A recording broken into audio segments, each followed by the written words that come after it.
Hi, everyone. My name is Renee Huang. I'm the founder of Wild Women Tribe and the host of the Ignite podcast. We've been Zooming in the past couple weeks with community collaborators and coaches who've partnered with us before and just talking about topics that really matter to us right now. It's ranged from talking about how to be positive to employing breathwork techniques. We've had an art therapy session.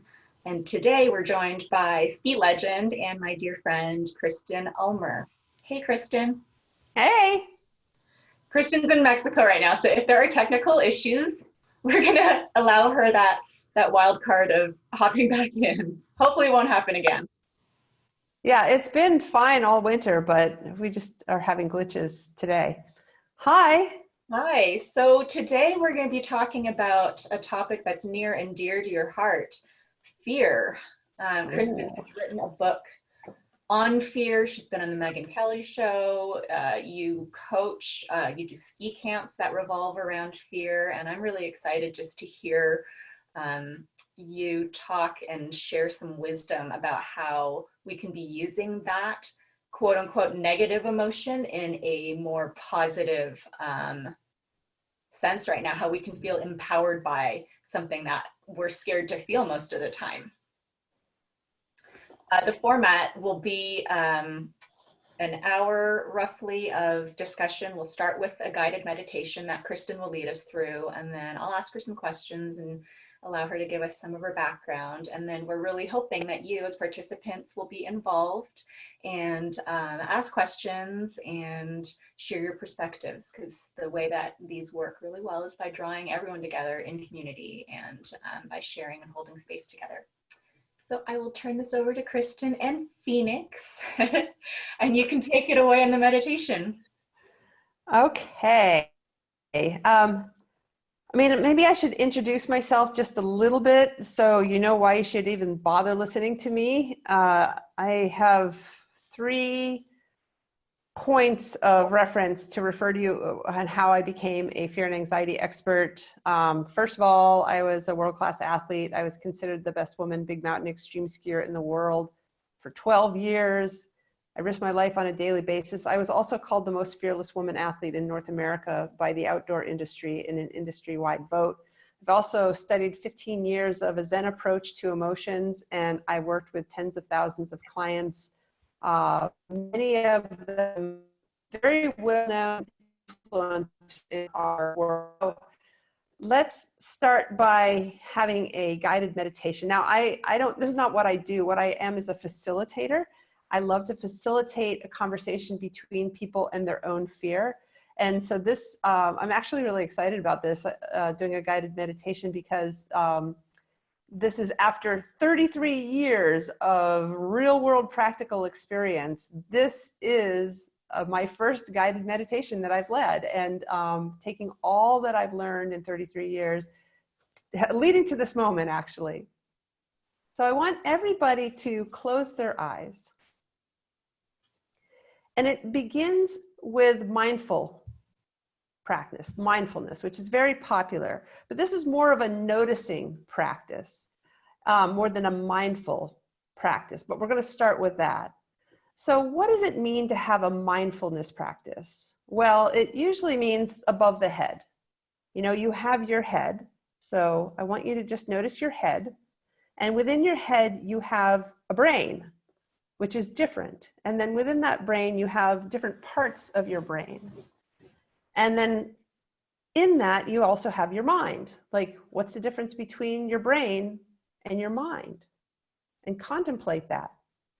A lot of this is going to be about asking questions and just noticing, awareness. You also have thoughts. And then you also have individual thoughts.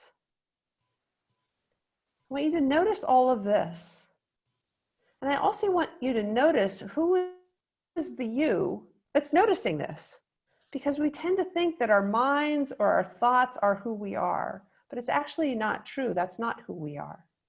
So whoever we are, just notice right now your individual thoughts. And I believe when people say that, oh, I want to have a mindful practice or mindfulness practice, It's observing your mind and observing your thoughts, specifically individual thoughts. I want to notice right now, and you all notice as well, what you're thinking about. What's going on up there above the neck? Do you have positive thoughts right now? Do you have negative thoughts?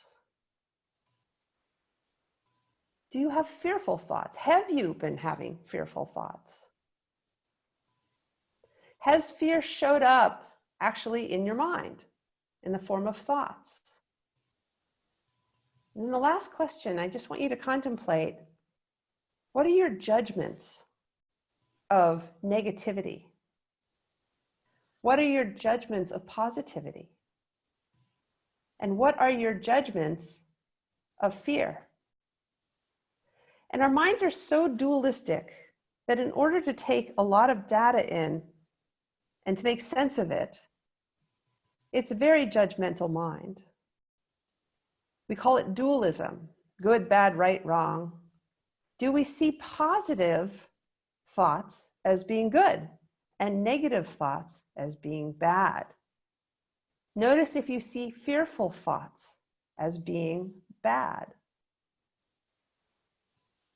So then taking it out of the above the neck mindfulness practice, still being the you that is having this notice, this observation, know that you are not your mind, you are not your thoughts. So then what are you? Who is actually having this experiencing that's witnessing what's going on above the neck? I like to see it as mindlessness or mind emptiness. So while I'm a big fan of mindfulness, a lot of people use mindfulness as a way to kind of get rid of negativity or calm down anxiety. Really though, it's more about just noticing. So the part of you that's just noticing, that's mindless, that's mind empty, that's more just about awareness itself. You are not your thoughts. You are not your judgments. You're not your brain, not your head. That part of you, I now want you to send it in the opposite direction. Below the neck, into your body. Notice, what is your relationship with the body? Can you become aware, because right now you are all about awareness, of your senses? Smell, touch, feeling the floor under your feet, maybe the chair. Can you also sense emotions? Can you notice where your joy is in your body? Can you notice if you're feeling sexual or sexual feelings? And where are they located? Sexuality is actually seen as an emotion. And can you find your fear? Notice where it is in your body. When I feel fear, it's usually in my throat and in my chest, my shoulders. For others, it's in their lower back or their belly. Don't get too caught up on the word fear, just any kind of emotional discomfort. Can you just notice that now? Do you have physical discomfort? Maybe an old broken leg that hasn't healed, or neck pain? Notice if there's an emotional component to it. And then taking it back to the judgments that come from your mind, because there's a mind-body connection. Is there a judgment of your fear, or your sexuality, or your joy? And oftentimes the judgment is joy good, fear bad. Sexuality for some people, good. Sexuality for some people, bad.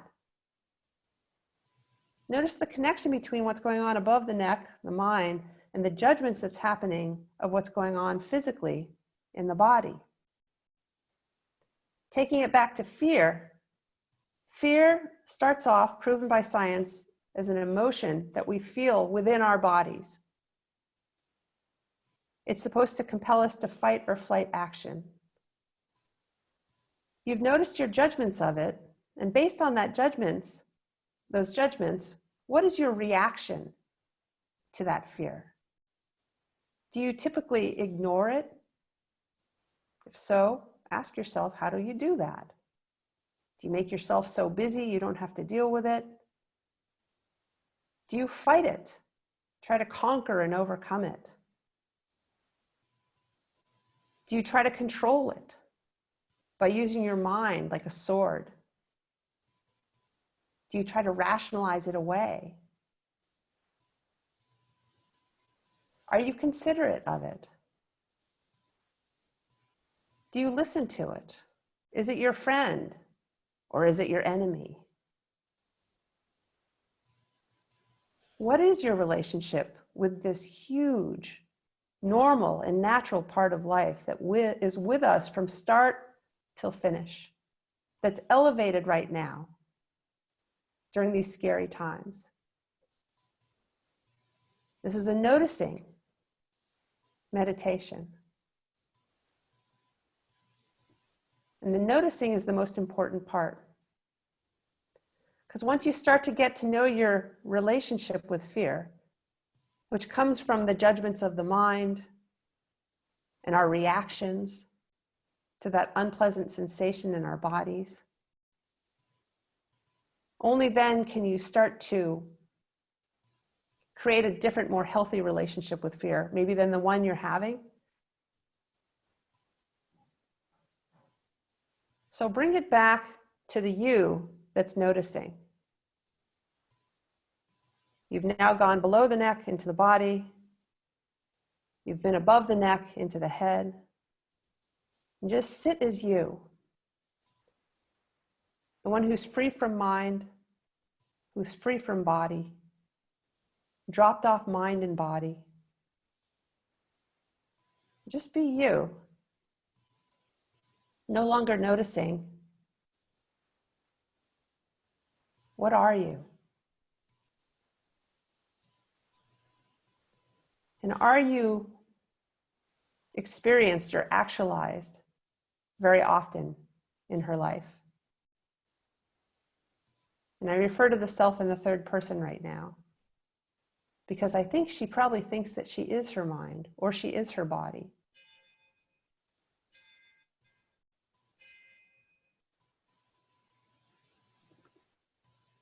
And that's it.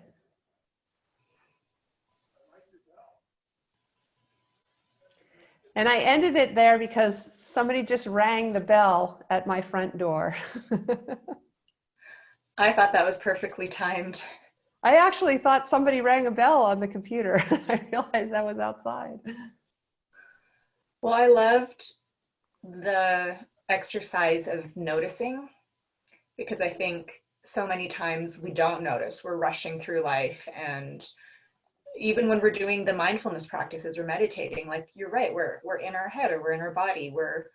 We're doing the supposed thing that we think should be done in that moment. So I really enjoyed that exercise of like stepping outside and really just observing and looking at where we are.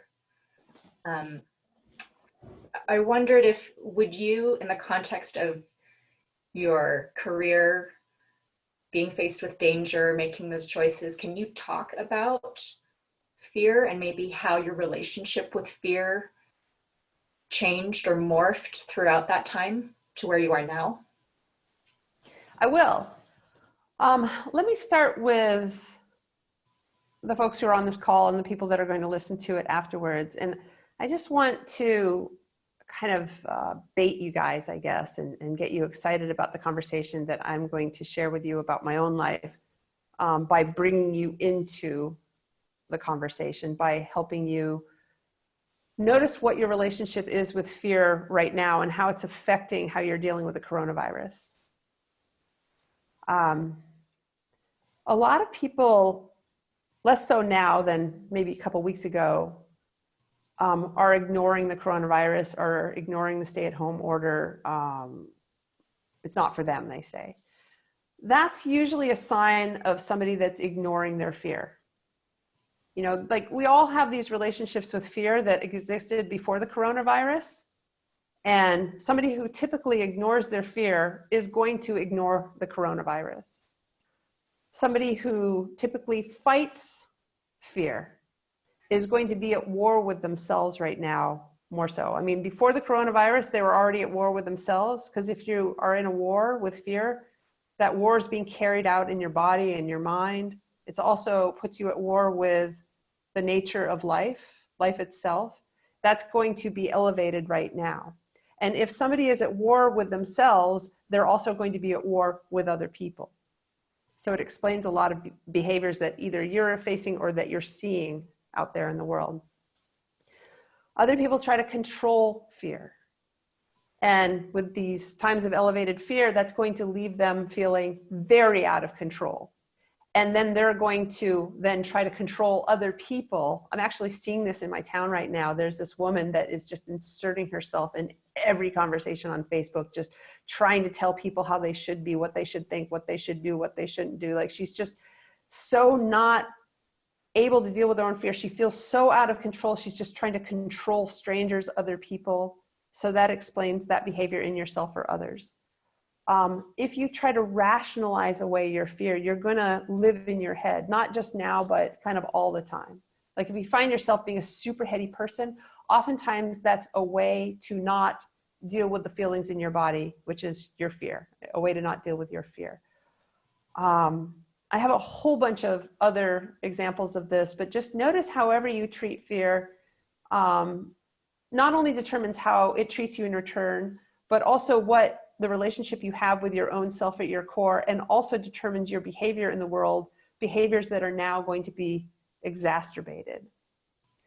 The big one being, if you, based on the meditation we just did, if you judge fear as being a negative or bad thing, because fear is with us all the time, you're going to be super judgmental of yourself. And you're going to, every time fear shows up, which is pretty much all the time, you're going to feel like there's something wrong with you. And you're also going to judge fear in other people. So it's really important what your relationship is with fear. And how do I know all this? Because during my ski career, back to Renee's question, I did some things right by fear and I did some things wrong by fear. The things that I did wrong by fear really wound up because I was dealing with so much fear. I mean, I was risking my life on a daily basis for over a decade. Because I was dealing with so much fear and I was really, really good at ignoring my fear. That wound up, you can get away with it for about 10 years tops. It's like having a whining child that's screaming at you and, you know, you have to ignore it. I mean, I was just exhausted after 10 years. I was burnt out. I thought I was burnt out on the skiing, but really I was burnt out on just trying to ignore fear all that time. I also lost the wisdom of my fear. And so I'm really lucky to be alive, because it wasn't there to keep me safe, because I was blocking it out so much. I became a really rigid, stoic, masculine, aggressive, arrogant person in order to block out fear. And so after about 10 years in a sport as violent as extreme skiing, I started to break. I started to have a lot of injuries. I actually see this with a lot of professional skiers, a ski racer in particular that just retired. She says that, oh, I'm fearless, I don't have any fear. But she has panic attacks, she has anxiety disorder, she has to take sleep medication to sleep, she has depression issues, and she became more injured every year. She had like 4 injuries in 4 years because she had to become so rigid in order to be fearless. And the other consequences were all these other emotional issues. So yes, she got to be fearless ski racer, but it really messed up her body because of the injuries and her emotional well-being and health in the rest of her life. So it's just a bad idea to do this. The other thing is, because I saw a lot of friends die or get injured in the mountains, I developed PTSD. And PTSD is when you go through a difficult emotional trauma, which we're all going to experience difficult emotional trauma in our lives. That is part of the deal. You are going to come in contact with horrible experiences, horrible people, challenging experiences.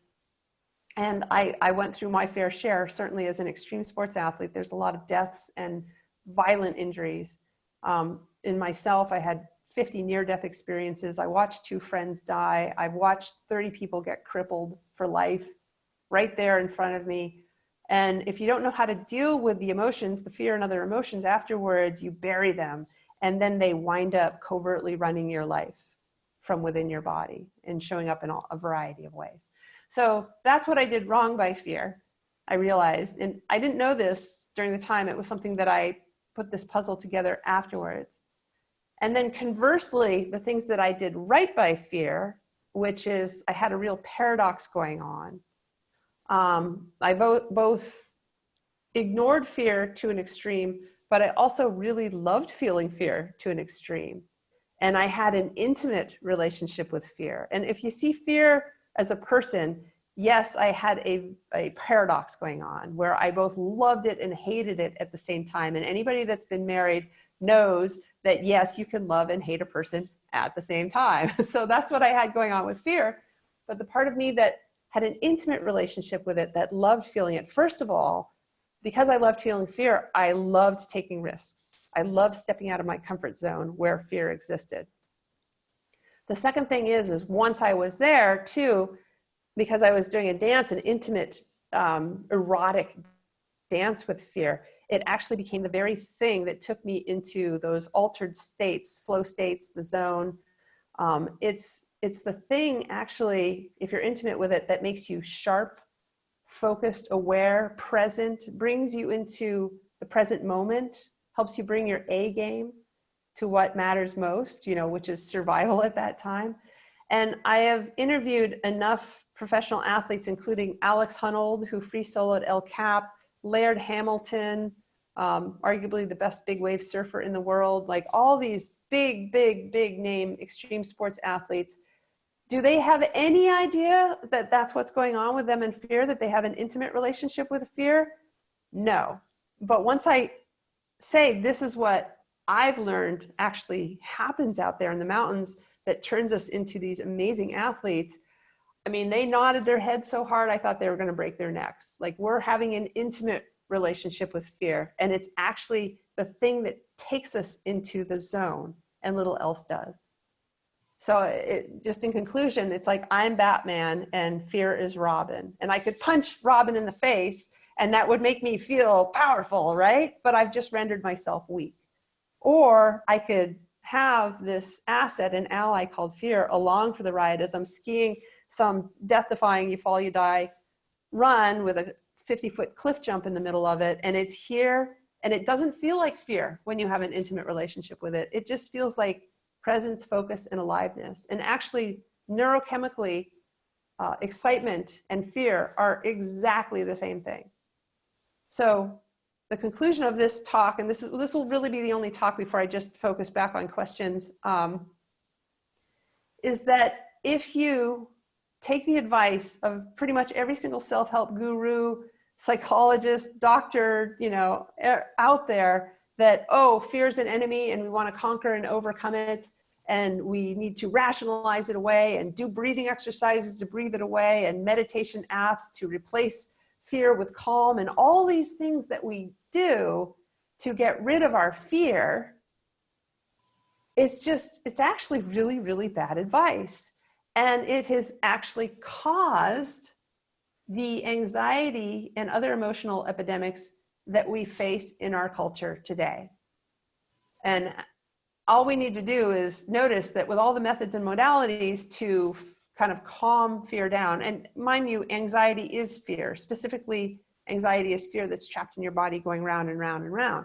So all these things that we continue to try to do to get rid of it, see it like fear flowing like water through your body, like through a hose.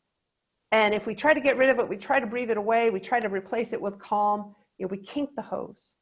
And then that fear that gets stopped in your body and it starts recirculating round and round and round. And as long as we continue to ignore it, or we continue to fight it or rationalize it away or try to control it, or any of these things that we do to try and get rid of it, it, it seems to work, like the fear goes away for a second, but we've kind of aggravated. It's like we've kicked a hornet's nest and it just comes back stronger and louder than before, until eventually people give up on all these methods and modalities and just take a pill, anti-anxiety medication, to shut that now recirculating fear up.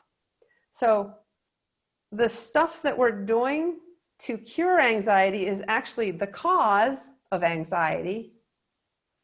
And how do I know this? Back to that.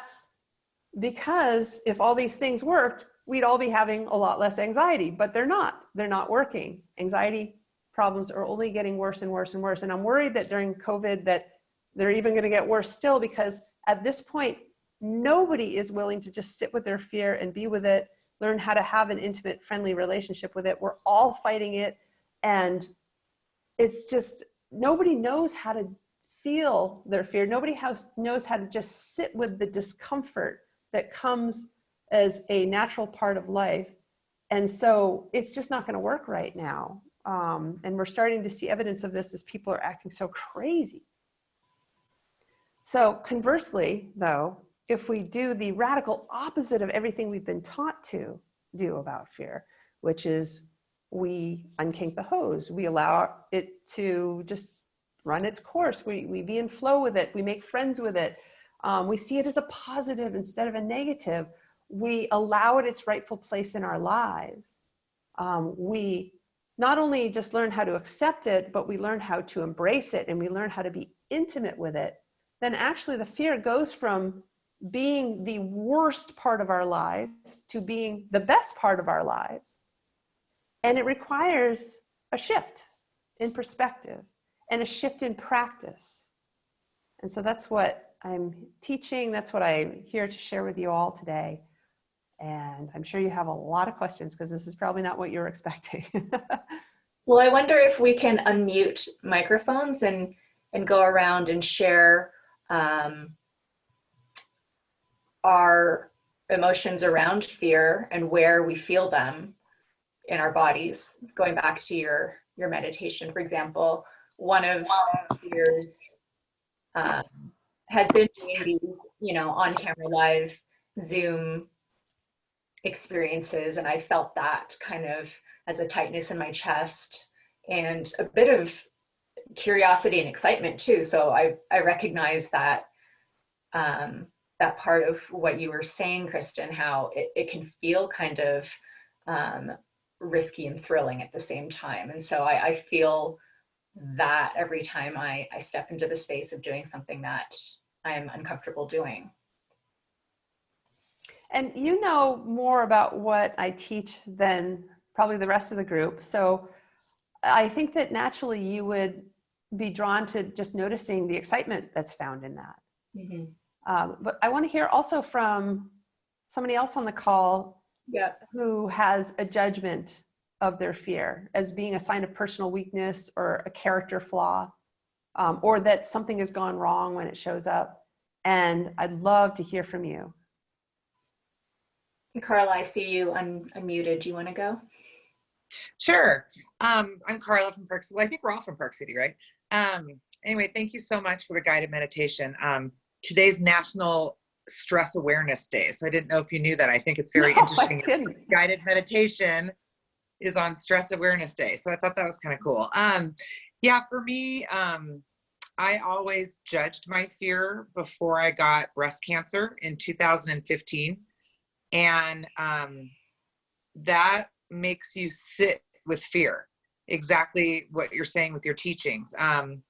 It can, and then at first you try to control it. Like you said, you try to be like, okay, I'm not fearful because that's bad. And then now, like, what is it? 5 years later, fear is just a part of my emotion bucket, right? I don't judge it. I'm like, some days I'm afraid of COVID, some days I'm not, right? Some days I'm afraid breast cancer is going to come back, some days it's not. But I think for me, what the hardest thing about fear is just sitting with it, right? Sitting in the unknown. Like, what are you afraid of? Like, for me, I had to come to terms with, I'm afraid of mortality, right? I mean, we're all not getting out of here alive, but I just had to let go of worrying about when that was going to happen, right? living a great life. I'm really focused on what matters to me. Having breast cancer gave me permission to let go what was not important to me. And I'd say I'm not less fearful at all. I think I'm just honestly more comfortable sitting with fear. And that's because I think you made a statement like people don't know how to sit with that. And I was like, oh, I want to raise my hand. I had to learn how to do that for 5 years. So it's a pretty powerful emotion if you let it guide you in the wrong way. And I love that you're bringing up this elevated discussion that it's not a bad thing, but it's just it's like a window into what do I need to dig into further, right? It's almost like a gift. But I would love to learn how to get into an intimate relationship with my fear, because really quick, and I don't want to take too much time, but this year on the mountain, I had panic attacks. I had 2 severe ones where I was going down a black diamond. It wasn't even a bumpy one, but it was super steep. And Mark was with me, my husband, and I had this wave come over me that I've never had. I had to sit down. Apparently I was like calling for my mom. And so I definitely know I have work to do, but I was really surprised. And I loved your thing of saying panic attacks are just fear that's stuck. So thank you for bringing awareness to that. I feel like I've done a lot of work, but you're never done, right? So, Right. yeah, so that's kind of my thoughts on fear is I don't shame myself for them anymore. I think fear and shame go along hand in hand in this society that's so judgmental. And I never judge fear anymore. So I'm really glad to hear that you don't judge fear anymore. And that is one of the probably many gifts that you got from having your cancer. I know a lot of cancer survivors that actually say, if they live, of course, that cancer is one of the best things that ever happened to them. And I don't know if you're, yeah, 100%. My life's in Technicolor, but that also means the good is more beautiful, the simple is more beautiful, but then also the fear got escalated. And so I really had to understand what was underneath that, like why, I don't know. So I'm still working on that, but yeah, it was an absolute gift for me. I wonder if Go ahead, Renee. let people weigh in with some other questions on fear, and then maybe you can address, Kristen, how to have that intimate relationship. Well, can I just answer? I know that we're running out of time, but let me just say a few things here. So, as for fear practice, like fear is with us all the time, and our relationship is constantly morphing and changing. And it's kind of like leaves fall and you rake them up and you turn around and they've fallen again, and you just keep raking them up, keep raking them up. And I want to address your panic attacks on the mountain. Oftentimes when somebody is not dealing with fear in one area of their life, it'll show up double in another area of their lives. Case in point, I have a doctor client who's very famous, well-known doctor in New York City. She is fearless in a man's world in New York. And then she has so much fear when she goes skiing. Or conversely, somebody that has no fear when they go skiing, but have crippling social anxiety or refuse to take any kind of risk whatsoever in work. And so oftentimes your fear, if it's showing up in the form of panic attacks in one area, you want to look at the rest of your life and, okay, where am I not dealing with fear in some other area that I need to rake those leaves, and I need to learn how to sit with my fear there so that it doesn't inadvertently harm my abilities as an athlete. That's great. Yeah, that's good. All right, who else?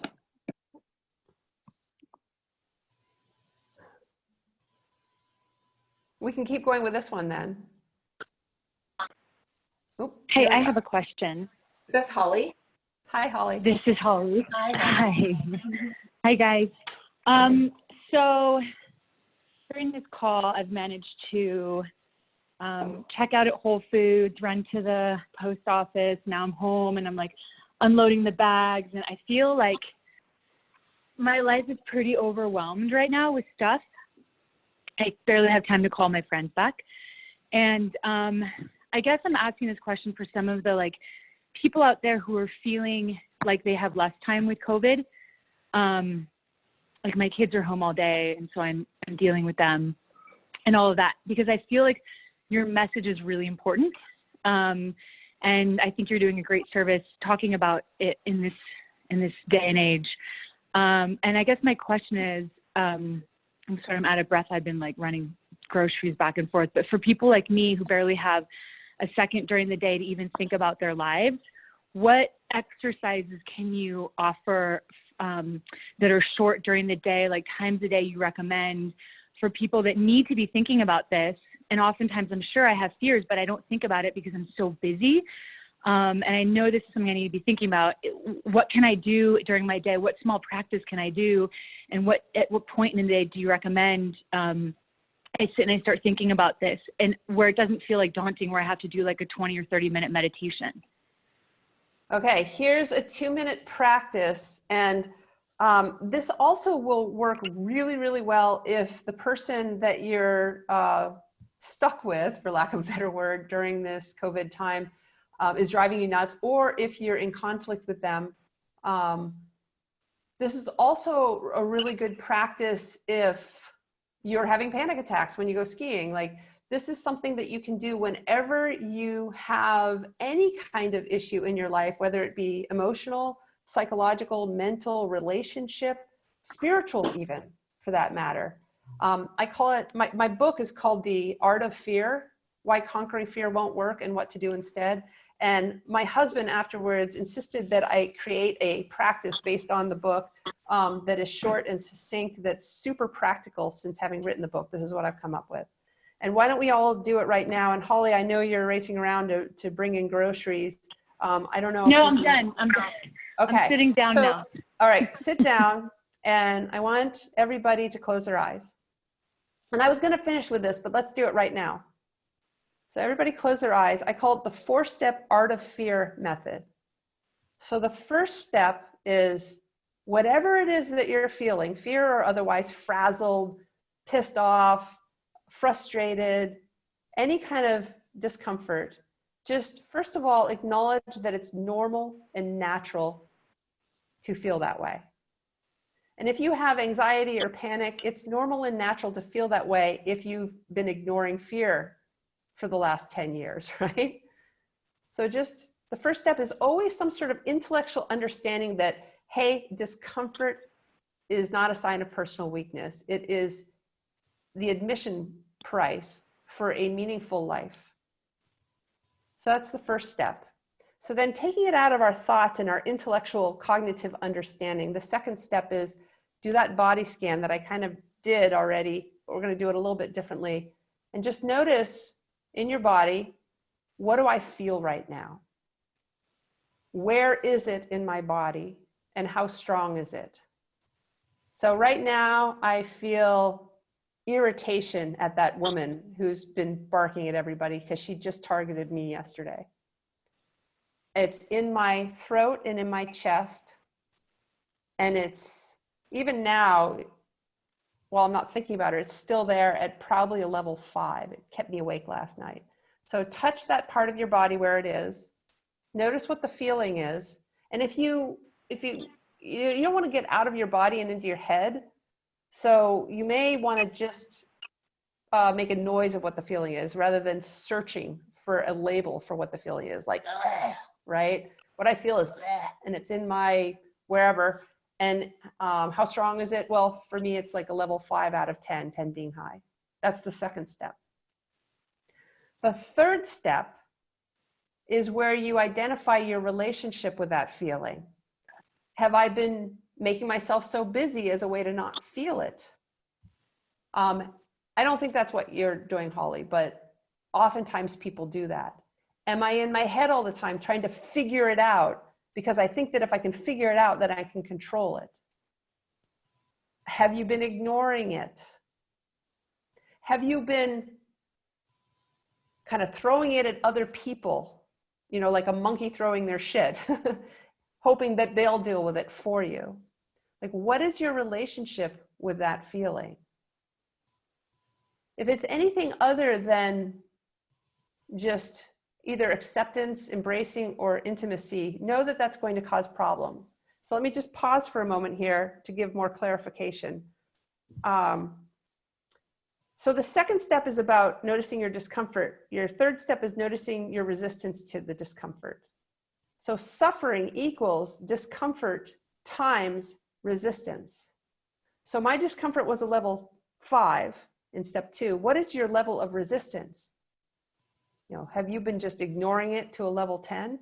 If so, 5 times 10, that's a whole lot of suffering. And actually, it's the resistance to what is, this third step, what we discover, that causes problems for us. Because whenever you're resisting discomfort, you're resisting your body, your mind, you're resisting the flow of nature, you're resisting fear, whatever you resist then persists. So the third step is just the noticing. And I'm going to make this super fast, but I have to explain it first. This should take about 2 minutes. And then the fourth step is, can you just spend some quality time just feeling, for me, that irritation, that discomfort, that anger, that frustration, whatever it is, that fear, can you just spend some quality time feeling it? Emotions are meant to be felt. They're not meant to be talked about or thought about with a therapist or something. You're just supposed to feel them. This is how you deal with your emotions emotionally instead of intellectually. Just spend some time right now, 1 minute, feeling that feeling. Like a rider feels a horse. Can you give it a hug? Maybe it's an upset, call it a child in your life that lives in your body, that's been trying to get your attention. Maybe for a day, maybe for a year, maybe for 30 years. Give it your undivided love and attention. Can you embrace it? Can you give it a hug? Can you give it some love? It's not about turning up the dial. It's not about understanding it. It's not about trying to get rid of it anymore. It's just quality time with it, and thus quality time with yourself. And you can even take it a step further and ask it questions. Why is it here? What does it have to say? That if you were to listen to it, it would allow it that freedom to speak. It would set it free, and it would also set you free.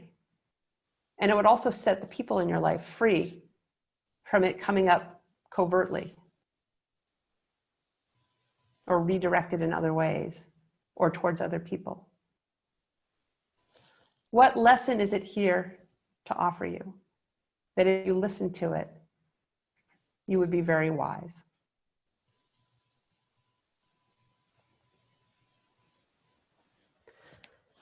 Let me just tell you about a time that I used this, and then I'm going to just succinctly repeat it again.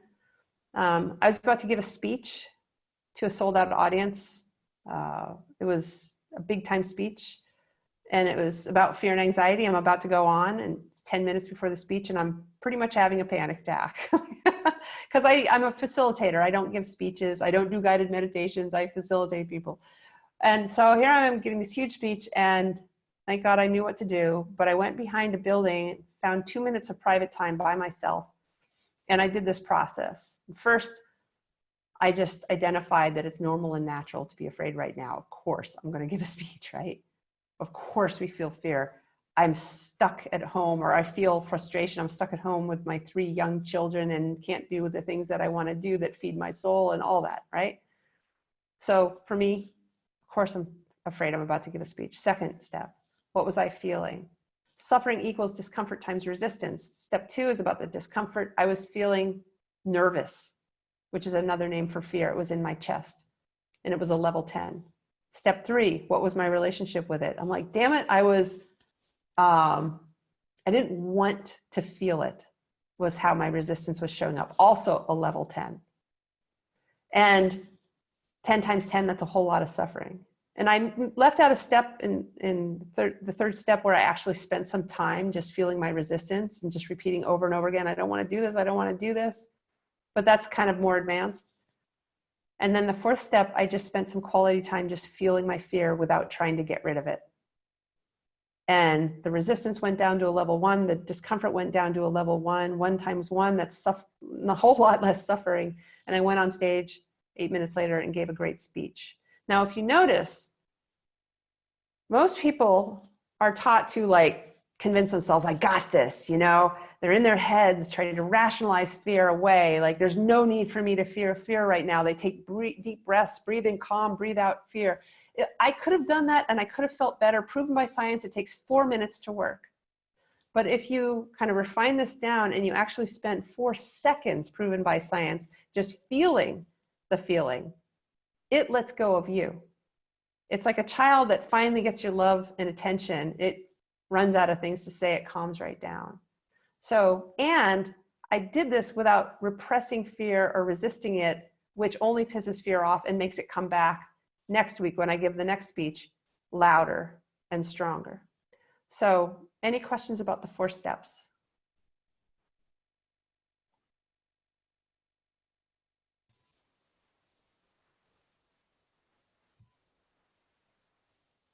And I can send it out as a gift in PDF form, outlining it in case you didn't write it down or you forgot.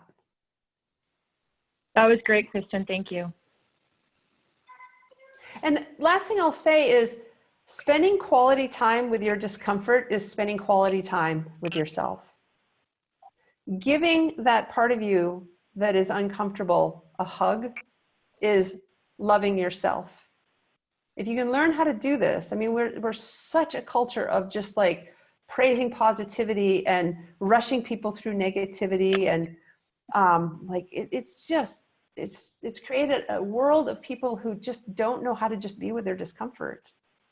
They're so uncomfortable with their discomfort. They will do anything to not feel it. Drink alcohol, smoke pot, like make themselves super busy, like, and on and on and on. Can you just learn through this practice to just sit with your discomfort and make friends with it and love it, and thus you love yourself? Like, can we find a way to have a considerate relationship with our fear so you can have consideration for yourself and then also for other people during this COVID time? That's fantastic. I've heard you speak many times on this, so I just love that you're bringing it up into a way that is, it's easy to relate to right now. I mean, there's no one on the planet who's not feeling fear and anxiety at different points in the day, and you give it great context. So thank you for sharing that. Trying to control fear is like trying to control a cat, you know? You wanna love on the cat. Well, and you're right. There's so much judgment on the negative feelings and thoughts that we have. And this is certainly not the time where you want people to have more shame and judgment about what they're experiencing. So I think encouraging permission to feel those feelings and to allow the feelings to be heard and felt, it may seem really simple, but I think it's really transformative. I've heard you say before that those quote unquote identified negative feelings or whatever, they're valid parts of the complexity of who we are. And so if we can actually say, I hear you, I see you, I love you, you know, the reason that I'm feeling you is because of your desire to protect me or of bringing awareness. I think it's an amazing opportunity that we have to listen to all facets of ourselves. And the last thing I'll say is that if you shift from a pessimistic view of fear to an optimistic view of fear, like there is no good or bad fear, there's only fear. And just when it doesn't behave in a way that, kind of like dogs, you know, it's a bad dog if the dog doesn't behave in a way that we want it to. It's a good dog if it does behave in a way that we want it to. But the dog is just the dog. And, you know, fear, unlike dogs, it can't be trained. And if you try, they're more like cats, right? You just want to let them do their thing, and you want to let fear do its thing, and you want to support it. And you want to fall in love with it, because it really is one of the greatest experiences we have here, helping us feel alive. Anybody that goes out and does something scary, they'll tell you they come home and they feel alive. And like, what's the difference between two people that get mugged at gunpoint? One comes home and they're like, oh my God, I got mugged at gunpoint. It's the most interesting thing that happens to them all year, versus, oh my God, I got mugged at gunpoint, and they never leave their house again, and they have PTSD. And it's all a matter of how they view and deal with their fear. So can we learn how to have a healthy, considerate relationship with fear? And then we don't have the PTSD. We don't, kind of repress our fear and it becomes depressed, and we become depressed, and we don't fight a war with it. We don't kink the hose and we wind up with an anxiety disorder or panic, or we don't need to wait until we have cancer to learn this lesson either. Fear is with us all the time. We don't have to wait till COVID to have this experience. It's with us all the time. And your relationship with fear is actually the most important relationship of your life, even more so than your kids or your spouse, because it's the relationship that you have with yourself at your core. And if you have a healthy relationship with fear, then you're going to be a healthy person. And you're going to deal with these difficult times with grace. If you don't have a healthy relationship with fear, you're going to be one of those people, like I talked about, just screaming at people and acting weird and hoarding toilet paper. And every single behavior I'm witnessing right now during COVID times can be kind of examined back down to, what is this person's relationship with fear? And it just explains so much, to the point where if you have any kind of issue in your life, your relationship with fear either has everything or something to do with it. So you want to, above and beyond, personal work, if you're going to do some personal work, start there. Build that foundation before you build a castle of love and joy. Have that foundation of having a healthy relationship with fear, so that when the difficult times show up, the castle, like the storms come in, the castle doesn't just disintegrate. So that's it. And I think we're out of time. Are we out of time? Well, kind of. Does anyone have any other questions or comments that they want to share?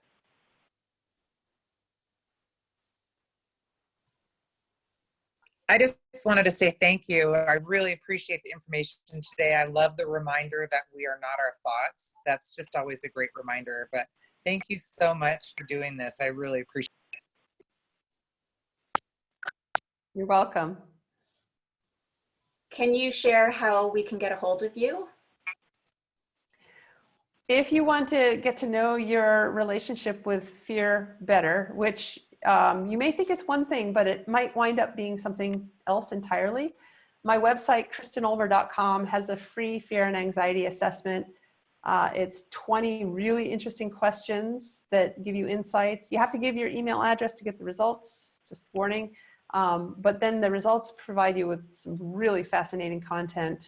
They're not salesy. It's just like, oh, this is what's going on for you. And of course, always buy my book, The Art of Fear. It's a game changer. You have it there? Can you hold it up? Oh, I do actually. I have my computer. Oh, it's under your computer. Oop. There we go. Wait. There we go. Hold it closer. There we are.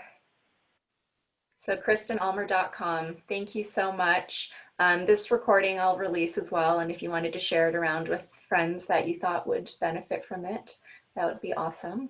And check wildwomentribe.net for more of these Zoom in community calls. They'll happen on Tuesdays and Thursdays at 2 p.m. Mountain Time. It's lovely to see your faces, and thank you so much for joining in and bringing your energy and holding space. Hope you guys have a great afternoon. Much love. Bye. Thank you. Bye.